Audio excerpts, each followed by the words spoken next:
Yes, I am one of those people who celebrates fictional characters' birthdays. Hello, my name's Rebecca Richardson, but most people call me Becky, and today I thought we could celebrate Alec Lightwood's birthday. I don't even know how much of me is currently in the shot because I was so desperate to get as much of the hat in as possible that I don't know if you can just see from like here or like here, but I needed the hat in the shot. Also the bears. Do you know how long I spent last night trying to make paper hats? So today, Friday the 13th of September, is the day after Alec Lightwood's birthday. He is September 12th according to everything, and that's the day I've been celebrating for the last 3 years. And so I thought it would be fun just to dedicate a video to Alec. He is, as I've said plenty of times on this channel, my favourite ever fictional character. I won't get into why because it gets a bit deep, but I first read The Mortal Instruments when I was 14 and Alec just sort of resonated with me as a person, and he kind of helped me through a lot of rough patches in my life, and I actually now have, that's, I don't know if you can even see it on the camera, but that tattoo there, that's dedicated to him as well, so I love him. So I thought I have to do a video for his birthday. Don't worry, this is the only fictional character birthday we will be celebrating on this channel for the time being until the Clockwork Angel 10th anniversary edition comes out and I know Jem Carstairs' birthday, then we'll be doing this again. So I was trying to think of something we could do. I was going to just talk about Alec, but then I was like, no, because it gets a bit deep and I don't know, boring. So I was trying to think of something to do, and I decided that just a quick and easy thing to do that's still centered around Alec would be to compare him or his fighting ability to other fictional characters. So I have 2 mugs here. One has just lots of Alec's names in them and one has other fictional characters' names in them, and I'm going to pick one out of each mug and decide who would win in a fight. Yep, that's this entire video. I'm running out of ideas. So I think we'll just crack on with it. I guess I don't really have much else to say. Wait, maybe I should tell you who Alec Lightwood is. I mean, not gonna lie, if you don't know who Alec Lightwood is, unsubscribe. But if you don't know who Alec Lightwood is, he's a character from the Mortal Instruments series by Cassandra Clare. What is there to say about Alec other than he's just great? He's very well known, especially since the TV show came out, as one half of Malik, but this video is definitely about him as an individual. So let's just sat in a pie hat. I'm 18 this year, by the way, and I'm celebrating a fictional character's birthday. Alright, so got our mugs. This mug first. Oh wow. I'd like to point out that literally every name in this one is Alec Lightwood because that's the point of the video. I'm hoping you can see. I don't know how the focus is on my old camera. I'm just gonna... It's probably too close. You get the gist. Alec Lightwood versus... I put these in last night so I don't actually remember all of them because it was like 1 o'clock in the morning. Aelin Galathynius, or Galathynius as I pronounced it for years and then was corrected. Great. Aelin is a character from Throne of Glass by Sarah J. Maas. Mild spoilers if you're only on like the first like 2 books of Throne of Glass, but Aelin is known when we first meet her as Adlan's assassin, so she is an incredibly strong character. She's an amazing fighter. She's one of my favourite fictional characters, and she just takes no shit, basically. She also has intense fire powers for most of the series, and is kind of an unstoppable force, to put it lightly. So between Alec and Aelin, I feel bad. This is a video about Alec, and I feel like a few of these I'm going to be like, he'd have absolutely no chance, but we're keeping it fair. I can't just say Alec would win every one of them because this video's for him. Can I? That would be unfair. I know we're biased on here, but like, clearly we're biased towards Alec. I think I'm going to have to be truthful and say that Aelin would definitely beat Alec because, like I said, she has these fire powers. She, like, just blasts entire enemies dead with fire. She'd incinerate him in, like, less than a second. Like, let's not lie. He'd try. He'd definitely put up a fight, but, I mean, fire beats human, doesn't it, really? Maybe I should have put more in these, because there's only 7, and now we're going to probably get through them dead quick. Also, when I put my head down, the string catches underneath, and it gives me, like, a really great chin thing going on, so, like, appreciate it. The next mug. First pick. Oh, would you look at that? It's Alec Lightwood. Alec versus Rowan Whitethorn.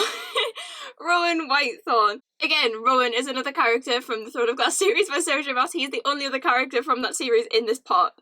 Complete coincidence that they both followed each other. Rowan is a member of the Fae. I believe. He was a warrior for the Fae Queen Maeve, and like every other Fae warrior in that series, he is described as being incredibly buff and muscular and like kind of got like a really confident, quite, you know, broody, masculine attitude on him. He's one of those characters you don't know the descriptions unless you read the descriptions of him.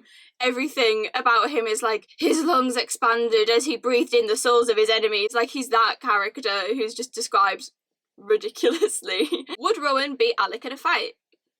Here we go again. So on one hand, Rowan is Mr. Muscle Man himself, basically, and he's like super strong and like confident and, you know, crushes your skull with his thighs or whatever. But Alec is very fast and he's also a very good fighter, and also he uses a bow and arrow, which is like a distance thing. Rowan, other than when he uses his magic, which isn't as cool as Aylin's fire magic, he's got like wind, basically. I suppose he could use that from long distance, but I think I'm actually going to say Alec. Don't disagree with me. If you have different opinions, don't bother, because it's a video about Alec. We've got to give him some of them. But I do genuinely think Alec would take this one because he works more with the bow and arrow, which is a long distance thing, and you can also like snipe people, I guess, with a bow and arrow as long as they don't know you're there. So I think you could take Rowan quite easily. In fact, possibly in like actual like contact fighting maybe as well, but definitely from a distance. I'm going to give that one to Alec because I think he's smarter than Rowan is. Basically, I think he has the intellectual advantage and therefore would be able to use his wits and his speed and his training to get around him. Alright, next we have, look at that, it's Alec Lightwood again, versus Will Herondale. Will Herondale is a character from The Infernal Devices by Cassandra Clare. Excuse this incredibly battered copy of the book. Will is a shadow hunter, like Alec is, only Will is from a time much before Alec was born. This book is set in the 1800s. I wouldn't say he's a great fighter, Will. He's kind of like he's alright. Like, nobody's like, Will the great fighter. He's more kind of a character who's there for his humour than he is his, like, fighting ability a lot of the time. Unlike some of the other characters we see in the Shadowrunner Chronicles, it's not like he's the best of his generation or anything. Like, I think he's just kind of average, possibly below average because he's like 17. You know, he's not got much experience either. Although then I could say the exact same thing about Alec, but I'm not going to. So between Alec and Will, I think I'm going to give it to Alec again. Because in my opinion, from the descriptions of both of them, Alec is the better fighter. These are more on par with each other because they're both shadow hunters. Only difference is Will tends to be more kind of upfront contact than Alec, who tends to use a bow and arrow. From the descriptions of them and the fighting you see them do in their series, I would say that Alec is the better fighter. So yeah, Alec wins again. How many points has Alec got now? Are we on? I haven't even been keeping track. Alec's won 2 now of 3. I swear, I am being fair about this. I am thinking about it. I promise I'm considering my own actions. Okay, next we have, wow, it's Alec versus Albus Dumbledore. I'm not even going to tell you who Dumbledore is. You should... Everyone knows who Dumbledore is. If you don't know who Dumbledore is, then why are you here? So Dumbledore versus Alec. I think the obvious answer would go Dumbledore because he's like a really powerful wizard or whatever, was a really powerful wizard or whatever. But wizards, I find, wizards don't know how to fight. This is my thing. Wizards duel, they don't fight. So they point their wands at each other from a distance and say things and the wands do it for them. Alec, however, is a trained fighter. So when it comes to actual fighting, Alec would definitely win because I don't think Dumbledore can like fight, to be honest. I don't think any wizard can fight. And even from like long distance, again, Alec uses a bow and arrow. So unless Dumbledore is incredibly precise and quick about how long it takes him to say Avada Kedavra, I think Alec would have that one in the bag as well. You know, to be honest, the way that like wizards fight isn't great, is it? Really? They like spend a lot of time saying words and pointing their wands and then hoping that something happens. So I think, yeah, I definitely think Alec has the upper hand in that one in like more than one way. 3 points to Alec.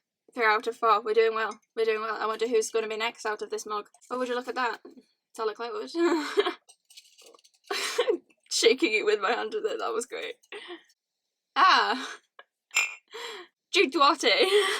That's a fun one. Jude Duarte is a character from The Cruel Prince by Holly Black. She is, to be quite honest, absolutely batshit crazy. There's no other way really to describe her. She is the one character that almost every page I'm like, please go to therapy, because there's just so much going on there. If you haven't read this series, Jude is our protagonist. She is a human living in the world of the fairies after her parents were murdered, and her parents' murderer took her and her sisters to the world of the Fae and like kept them there. She's an incredibly angry young woman because she feels like she is entirely spited by life, and that her life as a mortal in the fairy world isn't actually fair at all, because all of the fairies hate humans, and so she's constantly facing this prejudice, and yeah, it makes her very frustrated with life. Key points I feel are relevant for this particular scenario in this video to say about Jude are that she also poisons herself purposefully. She like takes small doses of poison, so she's immune to poison. She poisons herself. She also stabs herself in the hand at one point, and there's like a whole bit where she gets shot with an arrow, and she then like pulls out the arrow and sorts out the wound with absolutely no anesthetic by herself. Yeah, I don't feel I have to say much more about her as a character. She is an absolute mad woman. So, between Jude and Alec, they are both trained in some way, because Jude wanted to be a knight in book 1, and it's talked a lot about how she's very good with a sword, and Alec is a shadow hunter. He's like, the whole thing is that he's trained to fight. So, between the two of them, I think Jude has like less sense of self-preservation than Alec does.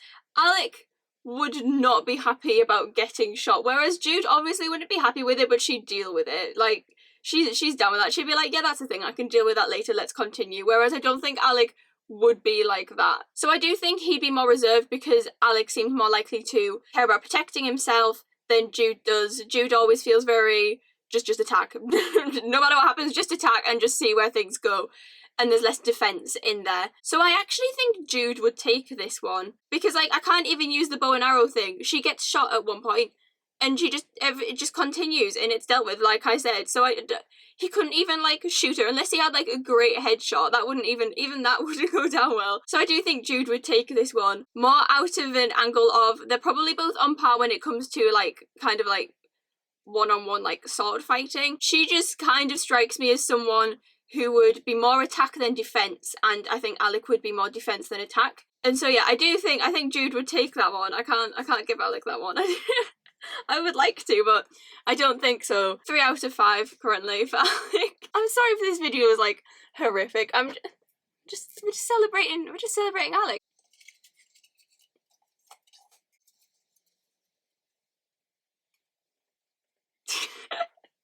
It's Alec again versus, I can't actually remember who's left, to be honest. I thought I said Rowan again. I was like, we've already had him, but no. Ronan Lynch. I forgot I put Ronan in there, actually. Ronan Lynch is a character from The Raven Boys by Maggie Stavata. He is definitely a brash character, I think. We sort of meet him as someone who has a lot of mental things going on. He's like lost his dad and things. He's definitely one for a fight. There's more than one scene throughout the series where Ronan gets into a fight, and he usually like holds himself well. He's not trained in any way, which I think would give Alec some sort of advantage. However, Ronan, a bit like Jude, there's definitely less self-preservation there and more attack. Another thing about Ronan is that he can pull things from his dreams. So if he was allowed to do that in this scenario, which I imagine he would be, I'm making up the scenario, so he is, yeah, I do think he'd maybe have the advantage, because he could just pull like, I don't know, like, there's a scene in The Dream Thieves where he pulls an actual massive flying bird with 2 beaks that looks like some like morphed pterodactyl from his dreams, and it kills a dragon. So like, I don't think poor Alec stands a chance against a dinosaur dragon killing thing. So if that was the case, then yeah, with the dreams, Ronan I think would win, because he'd have that advantage. Alec cannot pull like dinosaurs from his dreams. Without them, I think it would maybe be a different case, because Alec is trained, Ronan isn't trained, and so I do think Alec would absolutely trounce him in that situation. But if we're including the dreams, then Ronan, I think, would have the upper hand. Oh, then again, would he? Because Alec kills demons for a living. So would he just kill the demons now? I'm I think I just changed my mind. For a second I totally forgot that's his job. He kills things like that for a living. So, you know what? Yeah, you know what? Change of mind. Alec would win. Because in a one-on-one fight, Alec is the one who's trained, and he also kills demons for a living. So I suppose anything Ronan pulls from his dreams, he can probably kill it, because that's what he does anyway. So yeah, we're giving this one to Alec, and it's a change of opinion. Alec has been given that one. And our last battle, wow, I wonder who it'll be. I'm not even going to tell you, you already know who it is. And finally we have Inish from Six of Crows. I'm not going to try and pronounce her last name because I'll get it wrong. Inish is a character from Six of Crows by Leigh Bardugo. This I've talked about plenty of times on this channel. It's one of my favourite books. Inish works as a character called the Wraith throughout the series. She's basically kind of like a spy for the Dregs, who are the gang in the book. She is incredibly skilled in combat. She's also very quiet. A lot of her character is her sneaking around places so she can get places to kill people, or at least put people in situations where they feel threatened, like that she will at some point kill them. She also has a collection of blades that she's very fond of, which I think is another thing that shows that she is definitely characterised to be very good in combat. So, in that case, last one, Alec versus Inish. I don't know about this one, I'm going to be honest. I think in physical combat, they would quite possibly match each other, because both of them, as much as Inish doesn't really have like formal training, she is definitely a very, very good fighter, and I think she could definitely match Alec. So, Alec couldn't even have the upper like hand of being further away and shooting, because Inish is called the Wraith for a reason. You don't know she's there until she's right in front of you. So he probably couldn't even hide from her, because she's already probably hiding from him and knows exactly where he is anyway. So I'm actually stuck on this one. I'm trying to like work it out. Alec, he couldn't escape Inish to get her from long distance. Like, she would be there no matter what. So it would definitely be a case of physical combat, and I don't know in that case who would win. Inish has the knives, yeah, like the blades she uses. Alec obviously, like, up front uses what are they called? The blades that Shadowhunters use to fight. Those. I think I'm actually going to give this one to Inish, because we see her take on some interesting people throughout Six of Crows, and she wins. And I think that she would be strong enough, and she's fast as well, and I think that added speed would definitely give her something over Alec. So yeah, I think we're ending a video about Alec, on Alec losing, but I can't, I have to give it to Inish. It goes to Inish, it's going to Inish. So, with all of that done, I believe, if my memory serves correct, Alec won 4 out of those 7, with the 3 that he lost being Inish from Six of Crows, Aelin from Throne of Glass, and Jude from The Cruel Prince. And with that, that is the end of this video. Like I said at the beginning, I was going to talk a bit about why Alec means so much to me as a character, but I decided not to go into that, and just to kind of keep it fun and light-hearted. I would have liked to do more, but this was the only thing I could really think of at the time, so I put all of my effort into the hats instead. This is obviously a slightly belated birthday video, as when this goes up, 13th of September, Alec's birthday was the 12th of September, so it's only like a day late, but I couldn't like mess up my schedule really for it. So thank you so much for watching, especially if you made it all the way to the end through all of that. Happy birthday for yesterday, Alec, obviously, even though you're fictional. And I will see the not fictional people watching this very soon. Bye!